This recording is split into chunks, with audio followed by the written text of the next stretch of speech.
Cuando tú tienes un Estado al cual el ministro de Hacienda ha determinado que se le puede sacar de grasa, 3% al menos. El Estado nuestro está hipertrofiado. Mira, si el problema, yo creo que al final todas las medidas son explicables.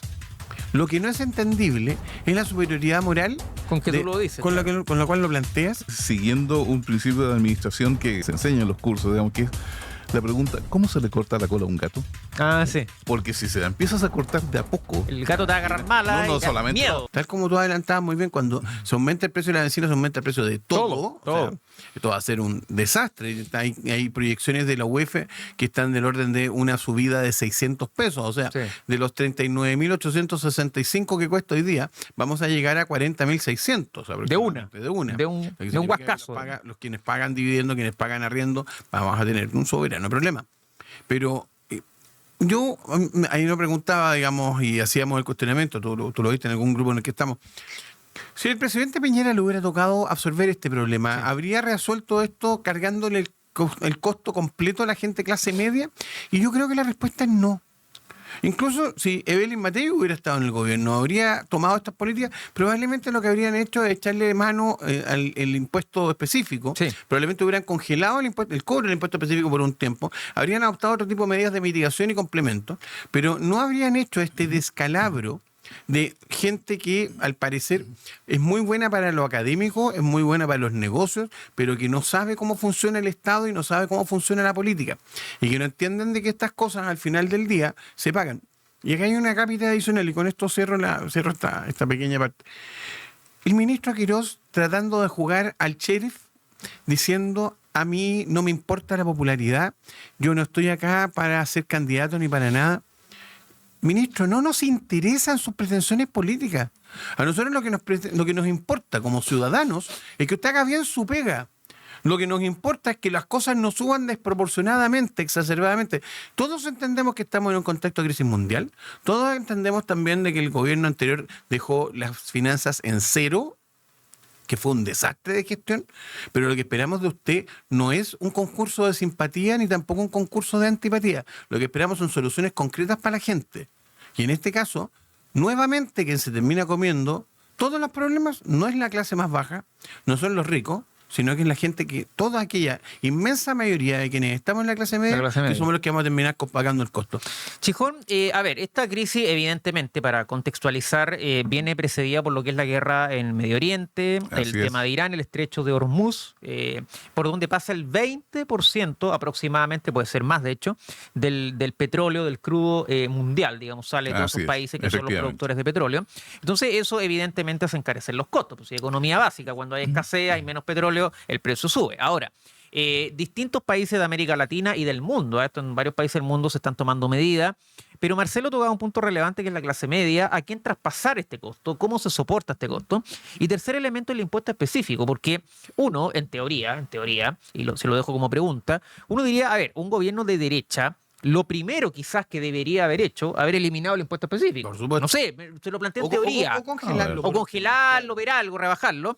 Y además el MEPCO, Mecanismo de Estabilización del Precio de los Combustibles, viene del 2014, ahí se inventa este mecanismo, reemplazó al anterior, al CIPCO, son puras siglas, digamos. Entonces, uno diría un gobierno de derecha quizás debería haber partido moviendo la manilla por el impuesto más que por el subsidio. No sé, son preguntas que se hace el ciudadano de a pie. Por supuesto, porque la verdad es que frente a un hecho que no podemos controlar, como es todo lo que está pasando y las consecuencias de la guerra, uno diría, bueno, ¿y qué hacemos? ¿Ya? Que básicamente lo que uno espera de un poder ejecutivo, de un gobierno... El gobierno de tu país, digamos.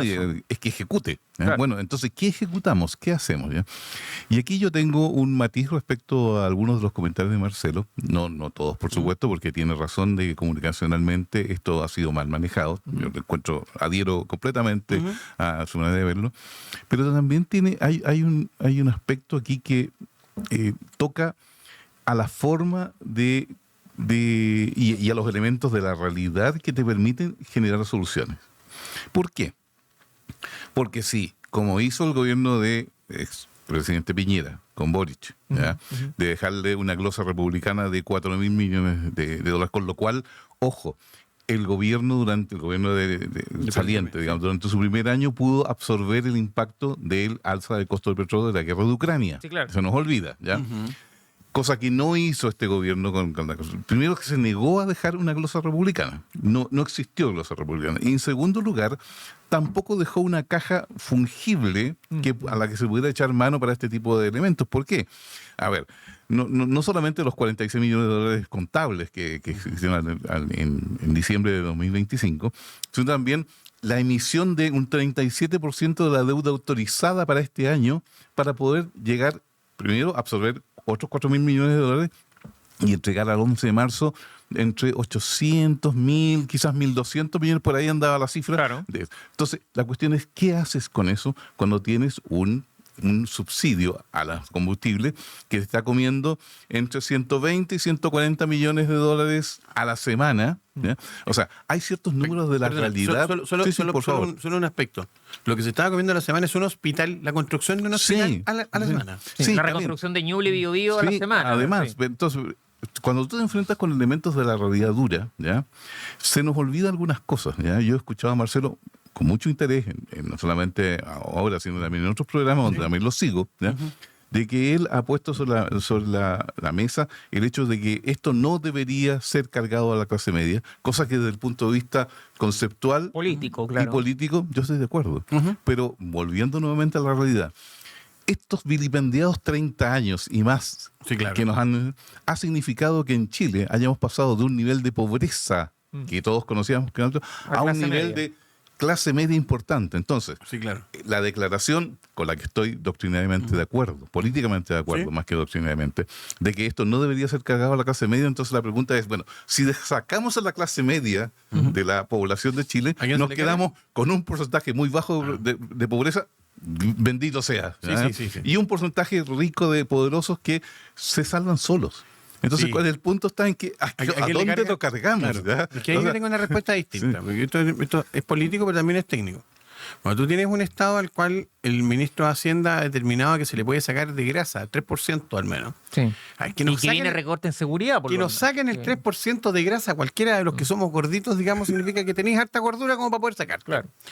Y el Estado nuestro está hipertrofiado, tenemos 24 ministerios, 24, ¿no? 25 ministerios. Y 40 subsecretarías. 40 subsecretarías.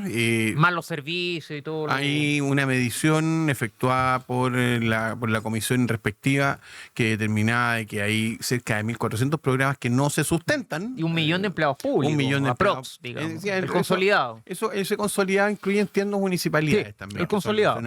Entonces, hay de dónde poder reducir grasa del Estado que compense eventualmente lo que tú pierdes de recaudar por concepto del impuesto específico a la benzina, que es una brutalidad. Segundo, hay otros expertos que han planteado el tema de que debiésemos revisar también el eje conforme al cual estamos adquiriendo benzina, porque nosotros nos quedamos conforme, digamos, a fijar un precio que es el del Golfo México, cuando en realidad nosotros no lo compramos al Golfo México. No, lo compramos. Nosotros lo compramos en Brasil, compramos en Argentina. Somos el segundo importador más grande de América Latina. El primero es Brasil, increíblemente. Sí, claro. Y después somos nosotros. La capacidad, es más o menos como lo que pasa con Estados Unidos, que Estados Unidos produce, es el mayor productor del mundo, pero uno de los mayores productores del mundo, pero al mismo tiempo se consume todo lo que... Claro, porque su demanda interna es tan alta. Exacto. Y en el caso de Chile, casi la totalidad del petróleo lo importamos, lo compramos. Claro, porque también alguien diría tenemos ENAP. Ya, pero ENAP produce nada. La verdad. No sirve de nada. Pero es la realidad. Fíjate que tú tocas un muy buen tema. La distribución efectuada por ENAP. ¿No será de repente hora de empezar a revisar si vale la pena tener ENAP como distribuidor? O sea, porque al final es un intermediario que encarece los costos, que tiene una burocracia enorme y que uno debería cuestionarse si efectivamente cumple el rol que nosotros esperamos que cumpla. Entonces, al final del día, un problema no es ni la clase media, ni la clase baja, ni la clase alta, sino que es a quién efectivamente le sacamos la grasa, y la grasa deberíamos sacársela al Estado, que tenemos un Estado de verdad hipertrofiado. Es que hay un puntito solamente. Lo que pasa es que yo, escuchándolo a ustedes, es inevitable la reflexión porque, a ver, uno puede entender que hay medidas económicas que se deben tomar dependiendo de los contextos. Yo eso lo entiendo. Si yo lo comprendo absolutamente y probablemente sea lo correcto, en fin. si mi crítica al menos va por el lado de que la política no puede abstraerse del sufrimiento, llamémosle así, de las personas, de lo que está pasando, porque cuando a mí me dicen, oye, los autos los usan más los ricos, eso es mentira, eso es mentira. O sea, basta ir a cualquier región, a cualquier lugar, incluso a la región metropolitana, y te vas a dar cuenta que miles de personas en Chile, el vehículo es su fuente de trabajo. ¿Me permites darte un ejemplo? Ayer estuve en San Gregorio de Ñiquén, en la región del Ñuble.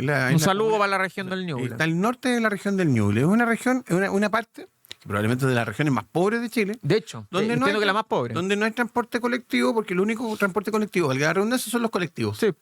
Entonces, no hay buses. No hay buses, no hay micro intercomunales, no digamos. Interprovinciales. Entonces, tampoco tienes... Micros, se me cayó lo de región. Todos hablamos de micro. No tienes micro interprovinciales, no tienes taxis. No, nada. Por lo tanto, el subsidio, ¿a quién le beneficia? Sí. Y el gobierno ha pensado que esos habitantes de esa región son los habitantes probablemente más pobres de Chile también, Claro. o dentro de las comunas más pobres de Chile. No, entonces al final aplicas todo con criterio centralista, aplicas todo con un criterio de una superioridad, insisto. Mira, si el problema, yo creo que al final todas las medidas son explicables. Lo que no es entendible es la superioridad moral Con que tú lo dices. con, claro. con la cual lo planteas, Es que ahí, como desde el absoluto. ya, pues que ahí perdona el punto. Sí, sí. Ahí, de hecho, el ministro Quirós, que insisto, sí, aquí estamos viendo que, porque tú puedes decir algo que puede estar bien, pero la forma en que lo dices no deja de ser importante.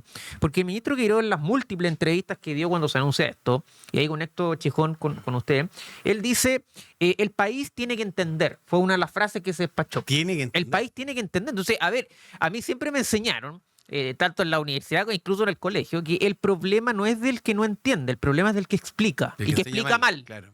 Entonces, a mí cuando me dicen, oiga, es que en el curso hay un alumno que no entendió, entonces el problema es el profesor, Claro, pero aunque no es- sea uno el que no entendió. Claro. Entonces acá hay un tema, porque si el país no me entiende, que parece que no me está entendiendo a la luz de las encuestas, Sí. ojo, estoy colocando los datos sobre la mesa para que ustedes hagan el análisis, entonces parece que el problema es que el que está explicando o está explicando mal o derechamente no explica. Entonces, si eso lo uno con el rol que ha tenido la vocería, si eso lo uno con este concepto de Estado en quiebra, muy desafortunado. Me Sí, parece. no, eso es una muy Entonces, mala frase. Si unimos esos tres elementos y unimos también este tema que la política no puede prescindir de, porque estamos gobernando para las personas, aquí no estamos inventariando cosas, aquí no estamos rematando bienes, digamos, no estamos rematando una casa, un auto, aquí estamos gobernando, las personas se gobiernan, las cosas, esto se utiliza, se usa. Y se mueven, Y digamos. se mueven. En cambio, las personas se gobiernan.